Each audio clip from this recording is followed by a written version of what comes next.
നമസ്കാരം. Micro health ടോക്സിലേക്ക് സ്വാഗതം.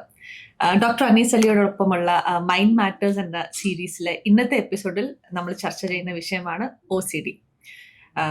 Let's go directly to the topic. Doctor, OCD എന്ന് പറഞ്ഞാൽ എന്താണ്? Let's start with the definition.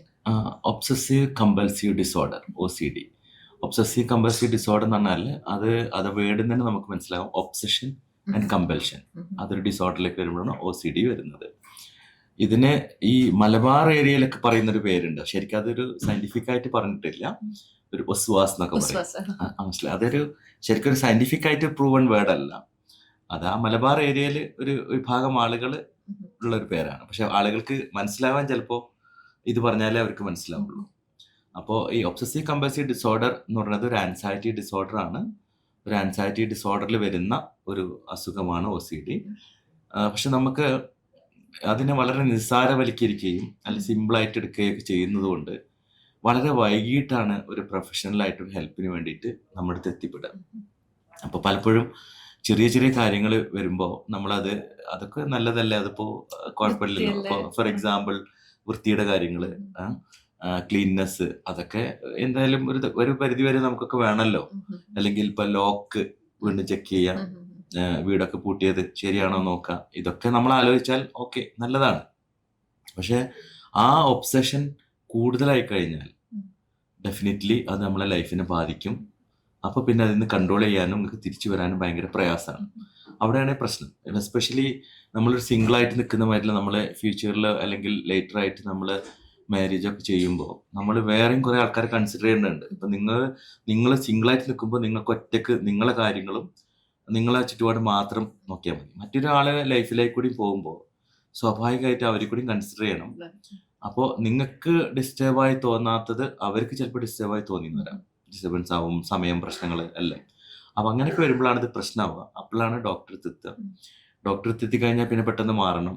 ആ പെട്ടെന്ന് മാറൽ ചിലവർക്ക് കുറച്ച് ടൈം എടുത്തിട്ട് തന്നെ ആവുള്ളൂ. അതുകൊണ്ട് ഉള്ള ആ ഒരു ബുദ്ധിമുട്ട് ഞങ്ങൾ ഈ കേസുകൾക്ക് പലപ്പോഴും അതിനെ അനുഭവിക്കാറുണ്ട്. കാരണം വളരെ സിമ്പിളാണ്, പക്ഷേ അതേസമയം എന്നാ കോംപ്ലിക്കേറ്റഡ് ആണ്.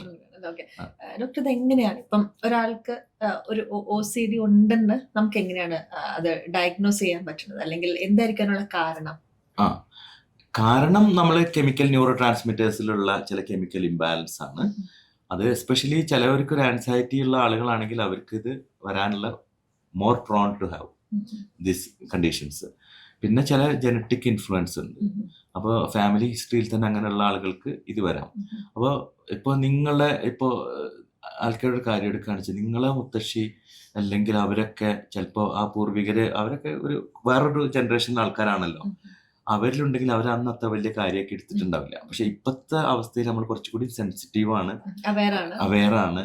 അപ്പോൾ നമുക്ക് ചെറിയ പ്രശ്നങ്ങൾ തന്നെ വലുതായി തോന്നും. അന്ന് അവരുടെ സമയത്ത് അത് നിസ്സാരവത്കരിച്ചുകൊണ്ട് അവർക്ക് വലിയ പ്രശ്നങ്ങൾ നേരിട്ടുണ്ടാവില്ല. കാരണം നമ്മൾ അഡ്വാൻസ് ടെക്നോളജി, ലേറ്റസ്റ്റ് ആയിട്ടുള്ള കാര്യങ്ങളൊക്കെ കടന്നു പോകുമ്പോൾ പലതും അത് ഈസിലി ഡിറ്റക്ട് ചെയ്യുകയും അതൊരു തെറ്റായിട്ട് നമുക്കൊക്കെ ഫീൽ ചെയ്യുകയും ചെയ്യും. അപ്പോൾ ഡെഫിനറ്റ്ലി നിങ്ങൾ കൗണ്ട് ചെയ്യും. അപ്പോൾ അതുകൊണ്ടായിരിക്കാം ഒരു പക്ഷേ അത്. അപ്പോൾ ജനറ്റിക് ഇൻഫാക്ട് അതുണ്ട്, ജനറ്റിക് ഇൻഫ്ലുവൻസ് ഉണ്ട്. പാരൻസിന് ആർക്കെങ്കിലും ആൻസൈറ്റി ഡിസോർഡർ ഉള്ള ആളുകൾക്ക് ഇത് വരാനുള്ള ചാൻസസ് ഉണ്ട്. പിന്നെ നമ്മൾ ഓരോ സിറ്റുവേഷൻസ് ഏതിനെ ഫേസ് ചെയ്ത് പോകുമ്പോൾ അതിൽ നിന്ന് ഡെവലപ്പ് ചെയ്യുന്ന ചില കാരണങ്ങളിലൂടെയും ഇങ്ങനെയൊക്കെ വരാം. ചില സിറ്റുവേഷൻസിലൂടെയൊക്കെ കവർ ചെയ്ത് പോവാം. പിന്നെ നമ്മൾ ഈ എൻവിറോൺമെന്റൽ ആയിട്ടുള്ള കുറെ കാര്യങ്ങൾ കേൾക്കുകയും അതിലൂടെയുള്ള പല അസുഖങ്ങളൊക്കെ വരുന്നതും ഒക്കെ കേൾക്കുമ്പോൾ അതൊക്കെ ഇൻഡയറക്ട്ലി സബ് കോൺഷ്യസ് മൈൻഡിൽ നമ്മളെ മൈൻഡിൽ രജിസ്റ്റർ ചെയ്യുകയും അതൊരു അവസരം കിട്ടുമ്പോൾ പുറത്തോട്ട് വരുന്നതായിട്ടും നമുക്ക് വേണമെങ്കിൽ പറയാം. ഇപ്പൊ ഡോക്ടർ പറഞ്ഞ പോലെ അവയർനെസ്സും ടെക്നോളജി അഡ്വാൻസ്മെന്റിനെ കുറിച്ചൊക്കെ പറഞ്ഞു. അപ്പം ഈ രണ്ട് കാരണത്താൽ OCD എന്ന ആ ഒരു സിറ്റുവേഷൻ തെറ്റിദ്ധരിക്കപ്പെടുന്നില്ലേ? ലൈക്ക് ഇപ്പൊ ഒരു നല്ലപോലെ വൃത്തിയാക്കി വെക്കുന്നു അല്ലെങ്കിൽ വളരെ ഓർഗനൈസ്ഡ് ആയിട്ടിരിക്കുന്ന ആ ഒരു സിറ്റുവേഷനെ അത് OCD ആണ് എന്ന ആളുകൾ തെറ്റിദ്ധരിക്കലോ? അതെ, തെറ്റിദ്ധരിക്കലുണ്ട് തീർച്ചയായിട്ടും. അതാണ് നമുക്ക് ആ പാറ്റേൺ കാണുമ്പോൾ തന്നെ നമുക്ക് അത് ഡിഫറൻഷിയേറ്റ് ചെയ്യാൻ പറ്റും. നിങ്ങൾ ആ രീതികൾ അതിനൊരു പ്രത്യേക മെത്തേഡ് തന്നെ ഉണ്ട്. ആ ഒബ്സഷൻ ഉള്ള ആളുകൾക്ക് അത് അവരൊരു പെക്യുലിയർ രീതിയിൽ തന്നെ ആയിരിക്കും പോയിക്കൊണ്ടിരിക്കുന്നത്. കുറച്ച് ഞാൻ നിങ്ങളെ വാച്ച് ചെയ്താൽ നിങ്ങൾ ഓരോ കാര്യങ്ങളും ഇപ്പൊ എന്നോട് സംസാരിക്കുന്ന രീതി തന്നെ ഇപ്പൊ നിങ്ങൾ ഓഫീസിൽ മറ്റു കാര്യങ്ങൾ ചെയ്യുമ്പോഴൊക്കെ അതിനാ ഒരു പെർഫെക്ഷൻ ആ രീതിയിൽ തന്നെ ആയിരിക്കും പോകുന്നത്. അപ്പൊ ആ രീതി നമുക്ക് കാണുമ്പോൾ തന്നെ അറിയാൻ പറ്റും. ഇപ്പൊ ചില സാധനങ്ങൾ ഇങ്ങനെ അടുക്കി വെക്കുകയാണെങ്കിൽ നിങ്ങൾക്ക് അടുക്കി വെക്കുന്നത് ഇന്ന രീതിയിലായാലേ നിങ്ങൾ കംഫർട്ടബിൾ ആവുള്ളൂ. മനസ്സിലല്ലേ? അല്ലെങ്കിൽ ഇന്നതിൽ ഇപ്പൊ റൂമിന്റെ ഈ ഭാഗത്ത് ഇന്ന കളർ ഇതൊക്കെ നമുക്ക് എല്ലാവർക്കും ഉള്ള കാര്യങ്ങളാണ്. പക്ഷെ എങ്കിലും ചിലത് നിങ്ങൾക്ക് അതേമാതിരി തന്നെ നിങ്ങളെ മനസ്സിൽ ഉദ്ദേശിച്ച അതേമാതിരി തന്നെ ചെയ്താലേ നിങ്ങൾക്ക് അതിനൊരു സാറ്റിസ്ഫാക്ഷൻ കിട്ടുള്ളൂ. മറ്റൊക്കെ നമ്മളൊക്കെ എന്തെന്ന് വെച്ചാൽ കുറെ കാര്യങ്ങൾ കോംപ്രമൈസ് ചെയ്യും. ഇവിടെ ഒരു സിറ്റുവേഷൻ വന്നപ്പോൾ ഞാൻ മറ്റൊരു സ്റ്റുഡിയോയിൽ പോകുന്ന മാതിരി ആയിരിക്കില്ല ചിലപ്പോൾ നിങ്ങൾ സ്റ്റുഡിയോയിൽ വരുമ്പോൾ കുറെ ചുറ്റുപാടുകൾക്കും അതിന്റെ കാര്യങ്ങളൊക്കെ ഫിറ്റിങ്സ് ഒക്കെ വ്യത്യാസമുണ്ട്. പക്ഷെ ഞാൻ എന്റെ പർപ്പസ് നടക്കുമെങ്കിൽ ഞാൻ അതിന് കോംപ്രമൈസ് ചെയ്യും. പക്ഷെ അല്ലാത്ത ഒരാളാണെങ്കിൽ ഒരു പക്ഷെ ഞാൻ ചിലപ്പോൾ ഇതന്നെ കിട്ടിയേ പറ്റൂ, ഇത് ഈ പൊസിഷൻ തന്നെ വരണം, ഞാൻ ഈ പൊസിഷൻ മാറുകയാണെങ്കിൽ എനിക്ക് പറ്റത്തില്ല എന്ന് പറയുന്നൊരു ഇത് വരും. അപ്പൊ അപ്പോഴാണ് നമുക്ക് ബുദ്ധിമുട്ടാവുക. അപ്പൊ അതില്ലാതിരിക്കാൻ നമ്മളെപ്പോഴും ശ്രമിക്കണം. ആ ഒരു പ്രത്യേക പാറ്റേൺ ആയിരിക്കണം. ഇപ്പം ഡോക്ടർ പാറ്റേൺസിനെ കുറിച്ചും പെർഫെക്ഷനിസ്റ്റിനെ കുറിച്ചും പറയാം. അപ്പം ഈ ഫോബിയ, പെർഫെക്ഷനിസം ആൻഡ് ഈ പാറ്റേൺ, ഈ മൂന്നും എത്രത്തോളം ലിങ്ക്ഡ് ആണ് OCD ആയിട്ട്? ഡെഫിനറ്റ്ലി. അപ്പൊ ഈ പെർഫെക്ഷൻ ഇതൊക്കെ പറഞ്ഞാൽ നമ്മൾ പേഴ്സണാലിറ്റിന്റെയും ഭാഗമാണ്. നിങ്ങളുടെ പേഴ്സണാലിറ്റിന്റെ ഭാഗമായിട്ട് ചിലപ്പോൾ ഈ പെർഫെക്ഷൻ ഒക്കെ വരാം. അപ്പൊ അതൊക്കെ നമ്മൾ എങ്ങനെ വെച്ചാൽ ഒരു ക്ലിനിക്കലി നിങ്ങൾ പ്രസന്റ് ചെയ്യുമ്പോൾ നിങ്ങളെ മറ്റ് സിംറ്റംസ് കൂടിയും അസോസിയേറ്റ് ചെയ്ത് നോക്കിയിട്ടാണ് നമ്മൾ ഫൈനൽ ഡയഗ്നോസിസിലേക്ക് എത്തുക. അപ്പോൾ അല്ലെങ്കിൽ 1-2 സിംറ്റംസ് മാത്രം കൺസിഡർ ചെയ്തിട്ട് നമ്മൾ പറയാൻ പറ്റില്ല. പിന്നെ OCDക്കുള്ളൊരു പ്രശ്നം വെച്ചാൽ OCD ചിലപ്പോൾ മറ്റുള്ള അസുഖത്തിന്റെ കൂടെയും വരാം. ഇപ്പൊ ഡിപ്രഷൻ വിത്ത് OCD, സൈക്കോസിസ് വിത്ത് OCD ഇങ്ങനെയൊക്കെ വരാം. അപ്പൊ അതിന്റെ പ്രോഗ്നോസിസും കുറച്ചൊക്കെ മാറും. സൈക്കോസിസ് വിത്ത് OCD ആണെങ്കിൽ പ്രോഗ്നോസിസ് കുറച്ച് ബാഡാണ്, കുറച്ച് സ്ലോ ആണ്. ഡിപ്രഷൻ വിത്ത് OCD ആണെങ്കിൽ കുറച്ചുകൂടി ഈസിയാണ്. അപ്പൊ അതൊക്കെ നമ്മൾ എങ്ങനെ കാൽക്കുലേറ്റ് ചെയ്യുന്ന വെച്ചാൽ നിങ്ങൾ ആ പ്രസന്റേഷൻ കേട്ട് നിങ്ങളായിട്ടും നിങ്ങളെ വീട്ടുകാരായിട്ടും നിങ്ങൾ എവിടെയാണ് ഒന്നിച്ച് ജീവിക്കുന്ന വെച്ചെങ്കിൽ നിങ്ങളുടെ റൂംമേറ്റ്സ് ഇവരായിട്ട് നമ്മൾ കൂടി ഇന്റർവ്യൂ ചെയ്തതിന് ശേഷമാണ് ഫൈനൽ ഡയഗ്നോസിസിലേക്ക് എത്തുന്നത്. അല്ലാതെ ഒരൊറ്റ സിംറ്റംസിൽ മാത്രം പറ്റില്ല. പിന്നെ ഒരു OCDന്റെ ഒരു പ്രത്യേകത എന്ന് വെച്ച് കഴിഞ്ഞാല് മറ്റ് സൈക്യാട്രിക് അസുഖങ്ങളെ അപേക്ഷിച്ചുള്ള വ്യത്യാസം എന്ന് വെച്ചാൽ ഇവർക്ക് സെൽഫ് ഇൻസൈറ്റ് ഉണ്ടാവും. മറ്റു പല മാനസിക രോഗങ്ങൾക്കും സെൽഫ് ഇൻസൈറ്റ് ഉണ്ടാവില്ല. അപ്പോ അതുകൊണ്ട് അവർ സമ്മതിക്കൂല നിങ്ങൾക്ക് ഒരു മാനസിക രോഗം ഉണ്ട് നിങ്ങൾ സമ്മതിക്കൂല. പക്ഷെ ഇതിനെ ഇവർ പറയും എനിക്കറിയാം ഇതെന്റെ ഒരു തോന്നലാണ്, പക്ഷെ എന്നെ കൊണ്ട് അത് കൺട്രോൾ ചെയ്യാൻ പറ്റുന്നില്ല. ആ ഒരു അവസ്ഥ ഉണ്ടാവാം. അപ്പൊ അത് ഒഴിവാക്കാൻ നമ്മള് അതാണ് വലിയൊരു പ്രത്യേകത. ഇൻസൈറ്റ് നിങ്ങൾക്ക് സ്വയം ബോധം നിങ്ങളുടെ അസുഖത്തിനെ പറ്റി നിങ്ങൾക്ക് ഒരു ബോധ്യം ഉണ്ടാവുക എന്നാൽ തന്നെ വലിയ കിട്ടലാണ്. മറ്റേതെന്ന് വെച്ചാൽ പല അസുഖങ്ങളും സൈക്യാട്രിക് ഡിസോർഡർ ഒന്നും എനിക്ക് അങ്ങനെ ഒരു അസുഖമൊന്നുമില്ല, ഇവര് പറഞ്ഞുകൊണ്ട് കൂട്ടിക്കൊണ്ടെന്നാണ് വീട്ടുകാർക്കാണ് പ്രശ്നം. അപ്പൊ നിങ്ങളോട് ഞാൻ എന്താണ് പ്രശ്നം ചോദിച്ചാൽ പറയും അവരോട് ചോദിച്ചോക്ക്, എനിക്ക് അങ്ങനത്തെ പ്രശ്നമൊന്നുമില്ല, അവരോട് ചോദിച്ചോക്ക് എന്നുള്ള രീതിയിലാണ് പറയുക. അപ്പൊ അത് ഒരു പ്ലസ് പോയിന്റ് ആണ്. അപ്പോ അതിനെപ്പറ്റി നമ്മൾ തിരിച്ചറിവ് ഉണ്ടാവുക, എന്നിട്ട് അതിന്റെ മെഡിസിൻ കഴിക്കുക എന്ന് പറയുമ്പോൾ നിങ്ങൾ കുറച്ചുകൂടി നിങ്ങൾക്കും അതിൽ നിന്ന് തിരിച്ചു വരണമെന്നുള്ളൊരു ആഗ്രഹമുണ്ട്. അപ്പൊ അത് കുറച്ചുകൂടി നല്ല പ്രോഗ്നോസിസ് ഉണ്ടാക്കും, നല്ല ഒരു റിലീഫ് കിട്ടും. ഡോക്ടർ ഡയഗ്നോസും മെഡിസിനെ കുറിച്ച് പറഞ്ഞപ്പോൾ ഞാൻ ചോദിച്ചോട്ടെ, how it can be cured? അല്ല, ഒരു ട്രീറ്റ്മെന്റ് എടുക്കുകയാണെന്നുണ്ടെങ്കിൽ എത്ര നാളായിരിക്കും ട്രീറ്റ്മെന്റ്? മെഡിസിൻ എങ്ങനത്തെ ആയിരിക്കും? OCD എങ്ങനെ ക്യൂർ ചെയ്യാൻ പറ്റും? ഓക്കെ, ഇതില് ശരിക്കും പറഞ്ഞാൽ ഇതിന്റെ ട്രീറ്റ്മെന്റ് എന്ന് പറയുന്നത് സൈക്കോതെറാപ്പി പ്ലസ് ഫാർമക്കോതെറാപ്പി എന്നാണ് പറയുന്നത്. എന്നാൽ സൈക്കോതെറാപ്പി എന്ന് പറഞ്ഞാൽ ഈ നമുക്ക് കൗൺസിലിംഗ് സെഷൻസ്, അത് നല്ലൊരു റോൾ ഉണ്ട് OCDനെ സംബന്ധിച്ച്. നല്ലൊരു ഇമ്പോർട്ടന്റ് റോൾ ഉണ്ട്, നല്ലൊരു മേജർ പാർട്ട് തന്നെ ഉണ്ട് എന്ന് പറയാം. പിന്നെ ഒരു സൈഡ് മെഡിക്കൽ പാർട്ടും. അപ്പൊ ഈ തെറാപ്പിയുടെ എന്ന് പറഞ്ഞാൽ ഇപ്പൊ നമുക്ക് ERP എന്നൊക്കെ പറയും, എക്സ്പോഷർ ആൻഡ് റെസ്പോൺസ് പ്രിവെൻഷൻ. അതൊരു ടോക്ക് തെറാപ്പി. നമുക്ക് സംസാരിച്ച് നിങ്ങൾ എന്തിനോടാണോ നിങ്ങളുടെ ആ ഒബ്സഷൻ വെച്ചെങ്കിൽ ആ ഫിയർ ഇതൊക്കെ കുറക്കാൻ വേണ്ടിയിട്ട് നിങ്ങൾ തെറാപ്പിയിലൂടെ നിങ്ങൾക്ക് അതിന്റെ ടെക്നിക്സ് സൈക്കോളജിസ്റ്റുകൾ അല്ലെങ്കിൽ കൗൺസിലേഴ്സ് നിങ്ങൾക്ക് പറഞ്ഞുതരും. അപ്പോൾ നിങ്ങൾക്ക് എന്തിനോടാണോ ഒരു ഫിയർ ഉള്ളത്, ഇപ്പൊ കണ്ടാമിനേഷൻ, അപ്പോൾ അങ്ങനത്തെ എന്തെങ്കിലും പിന്നെ രോഗവസ്തുക്കള് രോഗാണുക്കള് എവിടെ അടങ്ങിയിട്ടുണ്ട്, അങ്ങനത്തെ കണ്ടാമിനേഷന്റെ പറ്റിയുള്ള ഫിയർ ആൻസൈറ്റി ഒക്കെ ആണെങ്കിൽ അതിന് നിങ്ങളെ മൈൻഡിനെ ഡൈവേർട്ട് ചെയ്യാനുള്ള ചില തെറാപ്പീസ്, അതൊരു കോഗ്നിറ്റീവ് ബിഹേവിയർ തെറാപ്പിന്റെ ഒരു പാർട്ട് തന്നെയാണ് ഈ ERP എന്ന് പറയുന്നത്, എക്സ്പോഷർ ആൻഡ് റെസ്പോൺസ് പ്രിവെൻഷൻ. അപ്പൊ അങ്ങനത്തെ ആ കോഗ്നിറ്റീവ് ബിഹേവിയർ തെറാപ്പി ഒരു one of the main method തന്നെയാണ് OCDനെ സംബന്ധിച്ചിട്ട്. അപ്പൊ അത് നിങ്ങൾക്ക് ആ തെറാപ്പിസ്റ്റ് പറഞ്ഞുതരും, അതിലൂടെ നിങ്ങൾക്ക് കുറച്ച് റിലീഫ് കിട്ടും. ബട്ട് ഈവൻ ദെൻ അങ്ങനെയൊക്കെ ഉണ്ടെങ്കിലും ആ തെറാപ്പി പറഞ്ഞാലും നിങ്ങൾക്ക് അതിന് പൂർണ്ണമായിട്ട് അതിന് രക്ഷപ്പെടാൻ സാധിക്കില്ല. അപ്പോഴാണ് അവിടെ മെഡിസിൻ പാർട്ട്. അങ്ങനെ വരുമ്പോൾ ചിലപ്പോൾ തെറാപ്പിസ്റ്റ് സജസ്റ്റ് ചെയ്യും ബെറ്റർ നിങ്ങളൊരു മെഡിസിന്റെ ഹെൽപ്പ് കൂടി തേടുകയാണെങ്കിൽ കുറച്ചുകൂടി ഈസി ആയിരിക്കുന്നു. അവിടെയാണ് ഞങ്ങളുടെ റോള്, സൈക്യാട്രിസ്റ്റുകളുടെ റോള്. അല്ലാത്ത കൗൺസിലിംഗ് സെഷൻസ് കൗൺസിലേഴ്സാണ് കൊടുക്കേണ്ടത്. ചില സൈക്യാട്രിസ്റ്റുകൾ ചിലപ്പോൾ അവർ സമയം പ്രൊവൈഡ് ചെയ്തിട്ട് അവർ തന്നെ രണ്ടും മാനേജ് ചെയ്യുന്നവരുണ്ട്. അല്ലെങ്കിൽ അവർക്ക് വിട്ടുകൊടുത്ത് തെറാപ്പി സെഷൻ അവരും മെഡിസിൻ പാർട്ട് നമ്മൾ ചെയ്യുക. അപ്പോൾ മെഡിസിൻ പാർട്ടിൽ ഈ ആൻസൈറ്റി അല്ലെങ്കിൽ ലക്ഷണങ്ങൾ വരും. ആൻസൈറ്റി നിങ്ങൾക്ക് വരുന്നതുകൊണ്ട് കുറേ പ്രശ്നങ്ങൾ നിങ്ങൾ കാണിക്കും. നിങ്ങൾ കുറേ പേടി, ഭയം ഇതൊക്കെ കാണിക്കുമ്പോൾ അതിനെ കൊണ്ടുണ്ടാകുന്ന കുറേ പ്രശ്നങ്ങളുണ്ട്. ആ ലക്ഷണങ്ങളെ കൺട്രോൾ ചെയ്യാനാണ് നമ്മളെ മെഡിസിൻസ്. അപ്പോൾ ഇത് രണ്ടും കൂടിയും പോവുകയാണെങ്കിൽ കുറച്ചുകൂടി നല്ല റിസൾട്ട് കിട്ടും. യൂഷ്വലി ബിഗിനിങ്ങിലൊക്കെ വരികയാണെങ്കിൽ ഒരു 1 year എന്നാണ് നമ്മൾ പറയാം, ബിഗിനിങ്ങിൽ തന്നെ വരികയാണെങ്കിൽ. പക്ഷെ മെജോറിറ്റി കേസും കുറച്ച് നല്ലോണം ഡെപ്തിലെത്തിയിട്ട് സ്ട്രോങ് ആയിട്ടാണ് വരിക. അപ്പം നമുക്ക് അങ്ങനെ ടൈം പ്രെഡിക്റ്റ് ചെയ്യാൻ പറ്റില്ല. അപ്പം എന്നെ സംബന്ധിച്ചിട്ടൊക്കെ ആണെങ്കിൽ എന്നോട് പലരും ചോദിക്കുമ്പോൾ ഈ ചോദ്യത്തിന് ഞാൻ ആൻസർ പറയും, കുറച്ച് കഴിഞ്ഞിട്ട് പറയാമെന്ന് പറയും. പറയാത്തത് എനിക്ക് വേണമെങ്കിൽ അപ്പോൾ അങ്ങ് പറയാൻ കഴിയുന്നിട്ടല്ല. പക്ഷെ ആളുകൾ പിന്നെ ആ അതിമേൽ എസ്പെഷ്യലി OCD-ക്കാരാണ്. അപ്പോൾ അതിമ ഒബ്സസ്ഡ് ആയിട്ടിരിക്കും. അപ്പോൾ ഇപ്പൊ 2 മാസമായി, ഇപ്പൊ 3 മാസമായി, ഇനി 4 മാസം ഉള്ളു കേട്ടോ, 5 മാസം ഉള്ളു കേട്ടോ എന്നൊക്കെ പറഞ്ഞുകൊണ്ടിരിക്കും. അപ്പൊ അത് നമ്മളെ ആ മൂവിങ്ങിനെ കുറച്ച് ബാധിക്കും. അതുകൊണ്ട് ഞാൻ പറയും കുറച്ചങ്ങ് മുന്നോട്ട് പോട്ടെ. നിങ്ങളെ ഇതെങ്ങനെ നിങ്ങളെ ബോഡി റെസ്പോണ്ട് ചെയ്യണു എന്നറിഞ്ഞതിന് ശേഷം മാത്രം നമ്മൾ അങ്ങനെ ഒരു കമന്റ് പറയുന്നതായിരിക്കും ശരി. അല്ലാതെ ഞാൻ ഇപ്പോൾ നിങ്ങളെ സൂചിപ്പിക്കാൻ വേണ്ടി എന്തെങ്കിലും പറഞ്ഞിട്ട് പിന്നെ അതിമ കയറി പിടിക്കണ്ടല്ലോ എന്നുള്ളത് പറയാറുണ്ട്. ഡോക്ടർ, ഈയിടെയായിട്ട് നമുക്ക് കണ്ടുവരുന്ന ഒരു പ്രവണത എന്ന് പറഞ്ഞാൽ OCD-നെ ഭയങ്കര അങ്ങ് കാഷ്വൽ ആക്കി കളഞ്ഞു. വളരെ ഒരു ലാഘവത്തോടെയാണ് ആളുകൾ കാണുന്നത്, ലഘൂകരിച്ചിരിക്കുന്നത് OCD-നെ. അപ്പം ഒരാൾ കുറച്ചൊരു ക്ലീനിനെസ് ഫ്രീക്ക് ആണെങ്കിൽ പറയും എനിക്ക് OCD ഉണ്ട്, അതുകൊണ്ട് ഞാൻ ഇങ്ങനെ വെക്കും, എന്റെ ചായക്കപ്പ് ഞാൻ ഇങ്ങനെ വെക്കും, ബിക്കോസ് എനിക്കത് OCD ആണ്. അപ്പം വളരെ അങ്ങ് സില്ലിയാക്കി കളഞ്ഞിട്ടുണ്ട് OCD-നെ. അപ്പം ഇത് ഈ ഒരു കാരണത്താൽ നമ്മുടെ OCD-യുടെ സിവിയറിറ്റി കുറഞ്ഞു പോകുന്നുണ്ടോ? What you think about that? അങ്ങനല്ല, അതൊക്കെ ചിലതൊരു യൂസേജ് ഒരു കൊളോക്കിയൽ ഇതിലേക്ക് അങ്ങ് മാറ്റിക്കൊണ്ടിരുന്നു. ചില മോഡൽസ് ചില സിനിമയിലൊക്കെ അങ്ങനെ ഒരു സ്റ്റൈലാക്കി കൊണ്ടുവരുമ്പോൾ പിന്നെ അതൊരു പ്രശ്നമല്ല എന്നുള്ളത് നമ്മൾ അങ്ങ് ധരിച്ചു വെക്കുകയാണ്. അപ്പോൾ അല്ലാത്ത പക്ഷെ ഞാൻ OCD പറഞ്ഞാൽ നിങ്ങൾക്ക് എന്താ തോന്നുക, എനിക്കൊരു അസുഖം ഉണ്ടെന്ന് തോന്നി പോകുന്നത്. ഇപ്പൊ ഞാൻ വലിയൊരു ഫേമസ് നടനോ ഒരു ആക്ടറോ അങ്ങനെ അത് കാണിച്ചത് പ്രകാരം പറയുമ്പോൾ അതൊരു സ്റ്റൈലാക്കി എടുക്കുകയാണ്.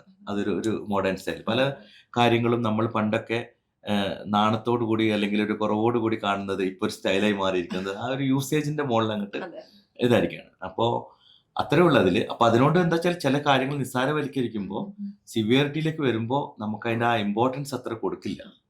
അപ്പോൾ അതൊരു പ്രശ്നമുണ്ട്. പക്ഷെ എന്നാലും മുൻകാലങ്ങളെ അപേക്ഷിച്ച് നോക്കുമ്പോൾ മച്ച് ബെറ്റർ ആണ്. കാരണം ആളുകളെ ഞാൻ തിരിച്ചറിവ് വന്നു. പിന്നെ എസ്പെഷ്യലി ഇപ്പോൾ ചില ആളുകളൊക്കെ എൻ്റെ അടുത്ത് വരുമ്പോൾ അവരുടെ ആ അവസ്ഥകൾ പറയുമ്പോൾ നമുക്ക് തന്നെ വിഷമം തോന്നും. അതായത് വളരെ middle class or below middle class ലെവലിലുള്ള ആളുകളൊക്കെ വരുമ്പോൾ ഈ ഒബ്സഷൻസും ക്ലീനിങ്നെസ്സും ഒക്കെ വരുന്നതുകൊണ്ട് വീട്ടിൽ വരുന്ന ഇലക്ട്രിസിറ്റി ചാർജൊക്കെ ഭയങ്കര ഹയറായി വരികയും പുറത്തോട്ട് ഇറങ്ങാൻ പറ്റാത്തൊരവസ്ഥ അങ്ങനെയൊക്കെ. ഇപ്പോൾ OCD-ൻ്റെ ഒക്കെ ഫീച്ചേഴ്സ് അതിൻ്റെ സിംറ്റംസ് ഒക്കെ കൂടി വരുമ്പോൾ ഭാഗമായിട്ട് വെള്ളം കുടിക്കാതിരിക്കും. അപ്പൊ എന്താ വെള്ളം കുടിക്കാതിരിക്കണത്? എന്തായിരിക്കും? ആൾക്കൊന്ന് ഗസ് ചെയ്യും. നിങ്ങൾ വെള്ളം കുടിച്ചു കഴിഞ്ഞാൽ എന്താ യൂറിനേഷൻ വേണം. അപ്പൊ യൂറിനേഷൻ പോകുമ്പോൾ നിങ്ങളെ മനസ്സിൽ പലതും ഓടിക്കൊണ്ടിരിക്കുകയാണ്. വാഷ്റൂം, എസ്പെഷ്യലി ഇപ്പം നിങ്ങൾ ട്രാവൽ ചെയ്യുമ്പോൾ നിങ്ങൾക്ക് പ്രെഡിക്റ്റ് ചെയ്യാൻ പറ്റില്ല. നിങ്ങളിപ്പോ ഓൺ ദ വേ ആണ്, നമ്മൾ വഴിയിൽ എവിടെയെങ്കിലും വഴിയിൽ എവിടെയെങ്കിലും റെസ്റ്റോറന്റിൽ പെട്രോൾ ബങ്കിലൊക്കെ നിർത്തുന്നു. അവിടുത്തെ ക്ലീൻനെസ് എങ്ങനെയാണെന്ന് നിങ്ങൾക്ക് അറിയില്ല. ട്രെയിനിലാണെങ്കിൽ അപ്പൊ അത് നിങ്ങൾ ആദ്യം പ്രീ കാൽക്കുലേറ്റ് ചെയ്തിട്ട് എന്ത് ചെയ്യും? നിങ്ങൾ എന്തെങ്കിലും ഒരു എസ്കേപ്പ് അടിക്കാൻ വേണ്ടി പറയുന്നത് ഞാൻ ഫാസ്റ്റിംഗ് ആണ്, അല്ലെങ്കിൽ എനിക്ക് വെള്ളം വേണ്ട എന്നൊക്കെ വിചാരിച്ചിരിക്കും. സത്യത്തിൽ തീർച്ചയായിരിക്കും സത്യത്തിൽ നിങ്ങൾക്ക് ആവശ്യമുണ്ട്, നിങ്ങൾക്ക് വെള്ളം കുടിക്കണം ആവശ്യമുണ്ട്. പക്ഷെ നിങ്ങൾ സപ്രസ് ചെയ്യണം. മനസ്സിലായില്ലേ? ഇനിയിപ്പോ ഒരു വാഷ്റൂം പോയി കഴിഞ്ഞാൽ അവിടുത്തെ അവസ്ഥകള്, അവിടെ വെള്ളം കിട്ടുമോ ഇല്ലേ, ഇങ്ങനെയൊക്കെ അതിനെപ്പറ്റി ഇങ്ങനെ കൂടുതൽ ചിന്തിച്ചിട്ട് നിങ്ങളിങ്ങനെ കണ്ടീഷൻ വേഴ്സണിങ് ആക്കുകയാണ്. അപ്പൊ അങ്ങനത്തെ പല പ്രശ്നങ്ങളുണ്ട്. ഇപ്പൊ കുളിക്കുന്ന ആൾക്കാർ, ചില ഈ ഒബ്സസ്ഡ് ആയിട്ടുള്ള ആളുകള് കുളിക്കുമ്പോൾ കുറെ സമയം എടുക്കും. അപ്പൊ ആ സമയം എടുക്കുന്നത് ശരിക്കും നമ്മളിപ്പോൾ അവരറിയാതെ അവർ വാച്ച് ചെയ്യുകയാണെങ്കിൽ മേ ബി ചിലപ്പോൾ എന്തായിരിക്കും എന്ന് വെച്ചാൽ ആ കഴുകിയതിന് ഇപ്പോൾ വെള്ളം ഒഴിച്ചു കഴിഞ്ഞിട്ട് വീണ്ടും അതന്നെ ചെയ്യാണ്. എന്താ വെച്ച് കഴിഞ്ഞാൽ ആ വെള്ളം താഴെ ഫ്ലോറിൽ വീണിട്ട് എൻ്റെ മേലേക്കിന് തെറിച്ചോ, അപ്പൊ തെറിച്ചു കഴിഞ്ഞാൽ എന്തായി? അവിടെ ക്ലിയർ ആയില്ല, വീണ്ടും ഞാൻ കഴുകും. ഈ പ്രോസസ്സ് ഇങ്ങനെ റിപ്പീറ്റ് ചെയ്തുകൊണ്ടിരിക്കുന്ന അതായിരിക്കും ഒരുപക്ഷെ ചെയ്തുകൊണ്ടിരിക്കുന്നത്. അതിൽ നിന്ന് അടുത്തൊരു സ്റ്റേജിലേക്ക് നമ്മൾ കുളി കഴിഞ്ഞു അല്ലെങ്കിൽ ഒന്ന് വെള്ളം ഒഴിച്ചു, അടുത്ത പ്രൊസീജിയർ എന്താണ്? സോപ്പ് തേക്കുന്നു. ആ സോപ്പ് കഴിഞ്ഞ് വീണ്ടും വെള്ളം ഒഴിക്കുന്നു. ഇതാണല്ലോ നോർമൽ ഫിനോമിന. അതിന് പകരം ഒരു പ്രൊസീജിയർ കഴിഞ്ഞ് അടുത്ത പ്രൊസീജിയറിലേക്ക് പോകാൻ പറ്റുന്നില്ല. നിങ്ങൾ അവിടെ തന്നെ സ്റ്റക്ക് ആവാണ്. ആ പ്രൊസീജിയർ തന്നെ കഴിഞ്ഞിട്ടില്ല, തേപ്പ് തന്നെ കഴിഞ്ഞിട്ടില്ല. തേപ്പ് കഴിഞ്ഞിട്ടല്ലേ ഞാൻ അടുത്ത സോപ്പ് തേക്കേണ്ടത് ഒക്കെ വരുന്നത്. അങ്ങനെ ലാഗിങ് ആണ്. അപ്പൊ അതിനനുസരിച്ച് വെള്ളം കൂടി വരും, സമയമെടുക്കും. അപ്പോഴത്തേക്ക് നിങ്ങൾ പുറത്തുനിന്ന് ആളുകൾ, അടുത്ത ആള്, എസ്പെഷ്യലി നിങ്ങൾ ഷെയർ ചെയ്തിട്ട് ജീവിക്കുന്ന ഒരാളൊക്കെ ആണെങ്കിൽ ഡെഫിനറ്റ്ലി എൻ്റെ ഓഫീസ് ടൈം ഉണ്ടാവും, നിങ്ങളെ ഓഫീസ് ടൈം ആയിട്ട് നിങ്ങൾക്ക് ടൈം വന്നിട്ടുണ്ടാവും. എസ്പെഷ്യലി ഷെയറിംഗ് കേസിലൊക്കെ ഞാനൊക്കെ കേട്ടിടത്തോളം പറയാറ് നിങ്ങളെ ഡ്യൂട്ടി ടൈമിനനുസരിച്ച് നിങ്ങൾ പറയാ ചെയ്യാം 5 to 15 5 to 5:15 വരെ നിങ്ങളുടെ ടൈമാണ്, 5:15 to 5:30 എൻ്റെ ടൈമാണ്. കാരണം നിങ്ങളുടെ ഓഫീസ് ടൈം എൻ്റെ ടൈമും കൊളാപ്സ് ആകാൻ പാടില്ല എന്നുള്ള രീതിയിൽ. തെറ്റിക്കഴിഞ്ഞാൽ എനിക്ക് പ്രശ്നമാണ്. എൻ്റെ ഓഫീസ് ടൈം ഡിലേ ആവും, എൻ്റെ ബസ് പോവും, എൻ്റെ കാറ് പോവും, ഒക്കെ പ്രശ്നങ്ങളാണ്. അപ്പൊ അങ്ങനെയൊക്കെയുള്ള പ്രശ്നങ്ങൾ നമ്മൾ ഒറ്റയ്ക്ക് നിൽക്കുമ്പോൾ അനുഭവിക്കാത്തതിനേക്കാൾ കൂടുതൽ ചിലപ്പോൾ വേറെ എവിടെയെങ്കിലും പോകുമ്പോഴൊക്കെയാണ് ഈ പ്രശ്നങ്ങൾ ഭയങ്കര ബുദ്ധിമുട്ടാവുക. അങ്ങനെ പല ഇഷ്യൂസും വരാം. അങ്ങനെയുള്ള OCDന്റെ കുറെ ഫീച്ചേഴ്സ് ഉണ്ട് ഓരോന്നിലേക്ക് എത്തുമ്പോൾ. പിന്നെ ചിലർക്ക് ടൈമിന് നമുക്ക് കറക്റ്റ് ആയിട്ട് ഇറങ്ങാൻ പറ്റത്തില്ല. പിന്നെ മറ്റൊരു പ്രധാനപ്പെട്ട ഒരു വിഷയം കൂടി പറയാം. ഇതിന് റിലീജിയസ് ആയിട്ട് കുറച്ച് കാര്യങ്ങളായിട്ട് ടച്ച് ഉണ്ട്. അതായത് റിലീജിയസ് വൈസ് ഈ OC ഫീച്ചേഴ്സ് കുറച്ച് മാറിക്കൊണ്ടിരിക്കും. അതായത് ഇപ്പോൾ ഒരു മുസ്ലിം കമ്മ്യൂണിറ്റിയുള്ള ആളുകൾക്കാണെന്ന് വെച്ചെങ്കിൽ അവരെ മനസ്സിൽ മുഴുവൻ ഈ മുസ്ലിം റൂൾസ് ആൻഡ് റെഗുലേഷൻസ്, റിലീജിയസ് കാര്യങ്ങളൊക്കെ പഠിച്ചിട്ടുണ്ടാവും.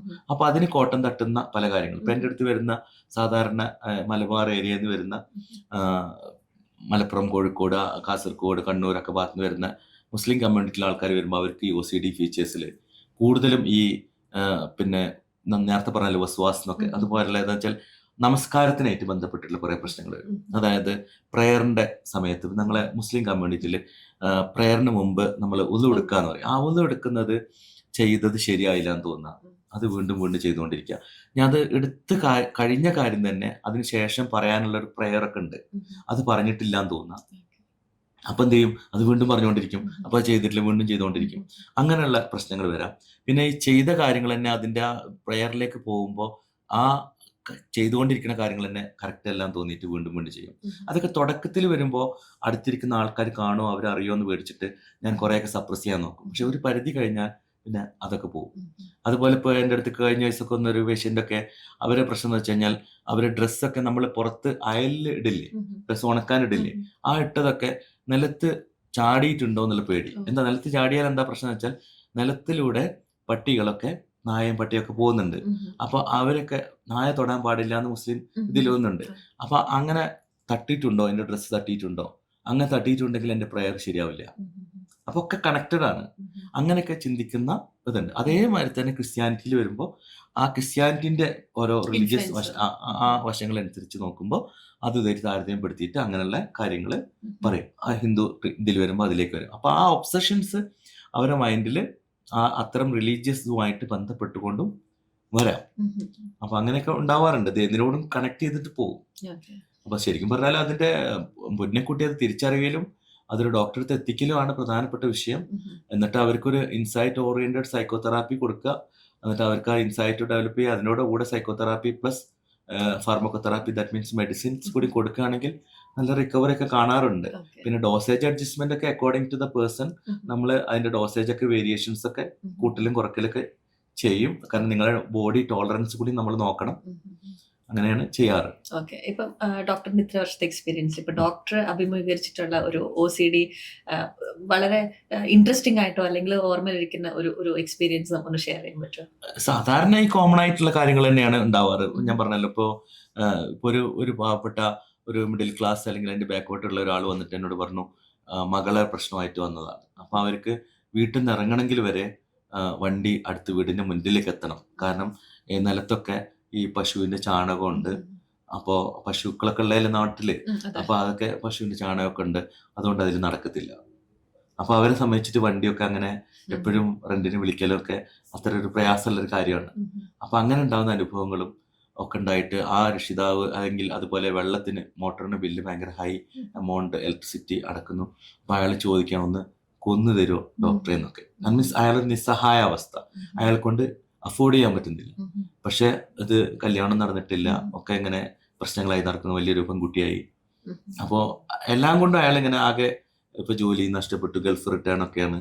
അപ്പൊ അങ്ങനെയൊക്കെ വരുമ്പോൾ അയാളുടെ സെൽഫായിട്ടുള്ള കാര്യം കേൾക്കുമ്പോൾ നമുക്ക് കൂടി ചിലപ്പോൾ സിമ്പതി തോന്നിപ്പോകും. കാരണം നമുക്ക് വേറൊരു സൊല്യൂഷൻ ഒന്നും അയാൾക്ക് നമുക്ക് പറഞ്ഞു കൊടുക്കാൻ കഴിയുന്നില്ല, ട്രീറ്റ് ചെയ്ത് വരിക എന്നുള്ളതൊക്കെ. അപ്പോൾ ഈ കൊച്ചിനാണെങ്കിൽ ആ കൊച്ച് അതിനിപ്പോ ഒന്ന് ഒരു ഹെൽപ്ലെസ് ആണല്ലോ, എന്ത് ചെയ്യാൻ പറ്റും, എനിക്ക് അങ്ങനെ തോന്നുന്നതാണ് എന്നുള്ള രീതിയിലാണ്. അപ്പൊ അങ്ങനത്തെ ചില സിറ്റുവേഷൻസ് ഒക്കെ വരും. കാരണം ഏതൊരു പാരന്റ്സിനും ഇവരെ എവിടെയെങ്കിലുമൊക്കെ ഒന്ന് ഏൽപ്പിക്കണം, അവരെ ഏജ് ആവുമ്പോൾ ആരെങ്കിലും ഒരു സെക്യൂർഡ് ആയിട്ട് ഏൽപ്പിക്കണം, മാരേജ് ഒക്കെ അയക്കണം എന്നൊക്കെ തോന്നുമ്പോഴും ഇത്തരം പ്രശ്നങ്ങൾ കിടക്കുമ്പോൾ അതവിടെ എപ്പോഴും ഒരു ബുദ്ധിമുട്ടായി കിടക്കുകയാണ്, എന്ത് ചെയ്യും എന്നുള്ളൊരു കൊറി അവിടെ വരികയാണ്. അങ്ങനത്തെ ചില ഇഷ്യൂസ് വരാറുണ്ട്. ഇപ്പൊ ഡോക്ടർ സിമ്പത്തിയും പിന്നെ ഹെൽപ്ലെസ് സിറ്റുവേഷൻ ഒക്കെ പറഞ്ഞാല് എക്സ്ട്രീം OCD ആയിട്ട് ആ ഒരു പാറ്റേൺസ് കാണുമ്പം അവരെപ്പോഴും ഒരു പര്യാസപാത്രമാണ്. മറ്റുള്ള പറഞ്ഞു ചിരിക്കാനും കണ്ടു ചിരിക്കാനും ഉള്ള ഒരു സാഹചര്യമാണ് കൂടുതലും പ്രവണത ഉള്ളത്. തീർച്ചയായിട്ടും.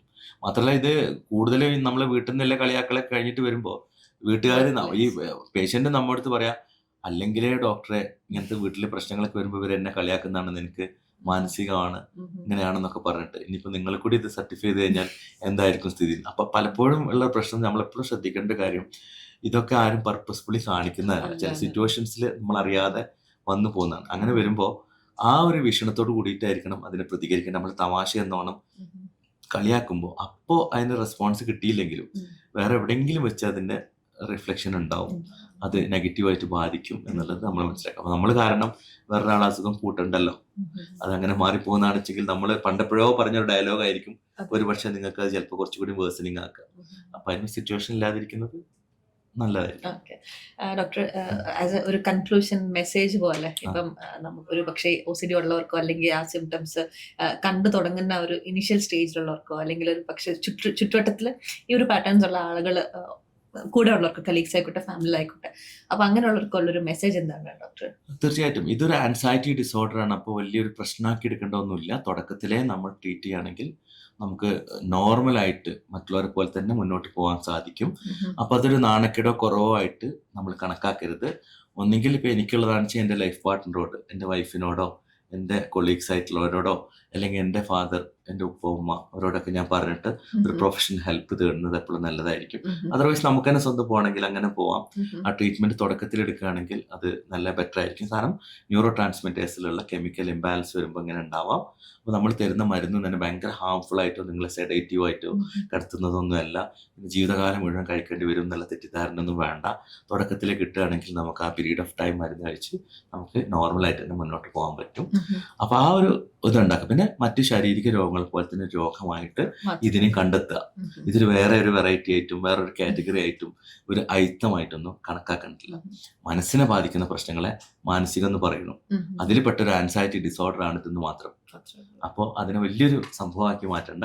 പക്ഷെ ട്രീറ്റ് ചെയ്ത് കഴിഞ്ഞാൽ നമുക്ക് മാറ്റിയെടുത്ത് നമ്മളെല്ലാ പ്രവൃത്തികളായിട്ടും പൊരുത്തപ്പെട്ട് നല്ല മറ്റുള്ള ആളുകൾ പോകുന്ന പോലെ തന്നെ മുന്നോട്ട് പോകാൻ പറ്റും. ചെറിയ 1-2 മരുന്നുകൾ മാത്രമേ മരുന്നുകൾ ആവശ്യമുണ്ടെങ്കിൽ വരുള്ളൂ.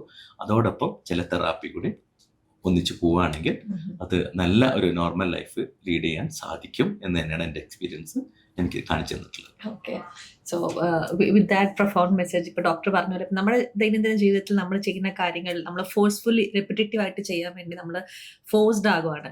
അഥവാ അത് ചെയ്യാതിരിക്കുമ്പോൾ നമുക്കുള്ള ഒരു മെന്റൽ പീസ് നഷ്ടപ്പെടുന്നു. അങ്ങനെയൊക്കെ അതൊക്കെ കാണുമ്പോഴല്ലേ നമ്മൾ കുറച്ചൊരു അലാംഡ് ആവേണ്ടത്. തീർച്ചയായിട്ടും ഇതിൽ ഈ OCDയിൽ ഒറ്റ കാര്യം കൂടി നമ്മൾ പറയേണ്ട ഒരു കാര്യം, ഒബ്സഷൻ വന്നു ആദ്യം ചിന്തകൾ. ആ ചിന്തകൾ വന്നിട്ട് അതിന് രക്ഷപ്പെടാനാണ് പിന്നെ കമ്പൽഷൻ. അപ്പോൾ അതിന് രക്ഷപ്പെടാൻ വേണ്ടിയിട്ട് ചില വഴികൾ ഞാൻ എടുക്കും.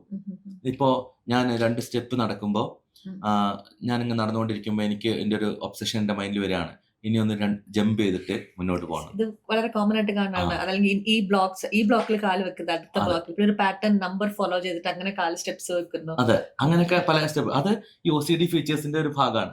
ഇപ്പൊ എൻ്റെ അടുത്ത് വരുന്ന ഒരു പേഷ്യന്റ്, ഇപ്പോൾ അടുത്തൊക്കെ ഞാൻ കണ്ടതാണ്ട് കുട്ടിയാ, ഒരു പയ്യനാണ്. അവൻ ഇങ്ങനെ ഇരിക്കും, എൻ്റെ അടുത്തുള്ള എക്സാമിനേഷൻ ചെയറിലിരിക്കും. അവന് ഞാനിങ്ങനെ ഓരോന്ന് ചെയ്യുന്നിടയിൽ, ഞാൻ പ്രിസ്ക്രിപ്ഷനൊക്കെ എഴുതിക്കൊണ്ടിരിക്കുന്ന ഇടയിൽ പതുക്കെ ഇങ്ങനെ വന്ന് എൻ്റെ അടുത്ത് എന്നെ ഒന്നിങ്ങനെ തൊടും.